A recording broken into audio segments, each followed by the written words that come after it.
First, I want to start off this video by saying don't be like me. Make sure that you buy the right DLC when you want to buy the right DLC. Me being in a rush to get this Pokemon expansion pass, I accidentally bought it for the wrong game and had to buy it again for the right game. So I ended up spending twice as much money because I just did not remember that, hey, there's a shield version and a sword version of the DLC.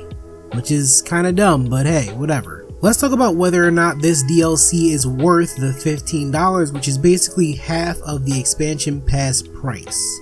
So first off, I'll say if you really don't enjoy Sword and Shield for what it is in the base game, you're not going to enjoy this very much either. Also, if you're in it just for the story content, you're really not going to enjoy it because the story content here is pretty short. It did take me about 6 hours to get through the entirety of it, but that's including me going around looking for Pokemon and doing other side quests. Or quote unquote side quests, I'll get into that a little bit later. But yeah, the story content is very short. It is cute. It does have a nice little twist to it, a couple twists to it, but it is very short. It's definitely something you can get through within about 2 to 3 hours, and most people that I've seen who have played the DLC on Twitter or whatever, they've beaten the game within like the first day it was out. Hell, they were done before it was even nighttime. A majority of what you saw in the trailer is exactly what you get from the DLC. The island is reminiscent of a wild area. That is a lot of what you do, is just you roam around the wild area. You are looking for the different Pokemon that are new to the game. You're doing a little side mission for finding Digletts, and honestly, if you don't care about Pokemon with hidden abilities, you might not care about this. Because just like in Zelda Breath of the Wild, where you have to find Korok seeds, you have to find these Diglett, and there's 150 of them. Granted, they're not really hard to find. Looking at the, honestly, the terrible ground textures, you can definitely tell that the hairs of the Diglett stick out a bunch. Like I said, if you really don't care about the Pokemon, the rewards that you're going to get, I'm not going to spoil that necessarily, you can look it up yourself. But if you don't care about that, you're really not going to care about that part of the gameplay. And really, as it goes for side missions, that is the main side mission. There's not much else really going on here. There's not a lot of trainer battles. I mean, the ones that you really go through are just held within those 2 towers that you see in the trailer. And even then, it's like 5 trainer battles. That's about it. The majority of this DLC is literally going around, and if you want to, you can complete your Pokedex, you can catch Pokemon.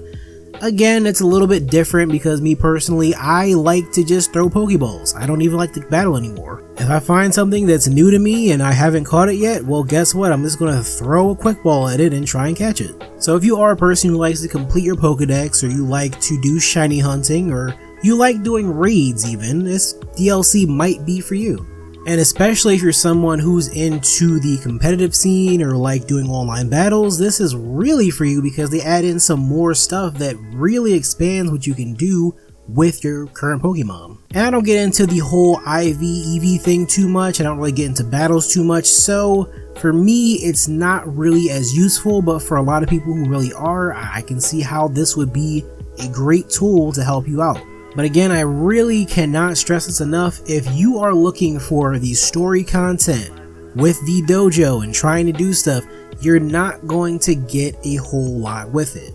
Now, going into the later part of the story, there's stuff there that we haven't seen before, stuff that wasn't in the trailer, but again, that's about an hour of the gameplay. Like, I just recently finished up the story and I played for about 6 hours. About 3 hours of that was playing through the actual story itself, and the other 3 hours was doing the Diglett hunts and just looking around in different areas and trying to catch Pokemon. And now that I'm actually done the DLC, the story part of it at least, I only have to complete the Pokedex and do the Diglett hunts, and that's about it for me. So the question is this game worth the $15 that you have to spend to get it? Basically 15, it's 30 overall, but this half of it basically is $15. Well, personally, I would say if you're hoping to do some Pokedex, shiny hunting, whatever type of extra stuff with this DLC and you want to get deeper into it, then yeah, it's for you, definitely.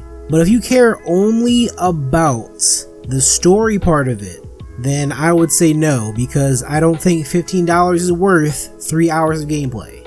And yeah, there is more that I want to get into, like making the G-Max soup and making G-Max forms of Cinderace and Inteleon and Rillaboom, but again, that's not really something that I would think is worth the $15 price. Because again, for me, what a big part of the main game was for me, going into the later stages of it, I was doing a little bit of shiny hunting, but I was doing a lot of max raid battles in order to get the G-Max forms of Pokemon. And now with the G-Max soup, it's like, well, what do I need to get those G-Max forms from in the raids anymore if I can just make them? And even after I do get them, it's like, alright, well, I don't do PvP, I don't do anything with battles, so all I'm going to do is more raids, and why do I have to go into raids with Pokemon that can already G-Max if I just don't need any more Pokemon that can G-Max? So it really is about how much you want to put into the DLC, how much you want to put into Pokemon Sword and Shield as a whole. But what do you guys think? If you already bought the DLC, how do you like it? Was it worth the $15 to you, and are you looking forward to the Crown Tundra? If you're somebody who didn't buy the DLC, let me know if you're looking forward to playing this, knowing well that the story is pretty damn short. And that's it for now, so I'll catch you guys in the next one.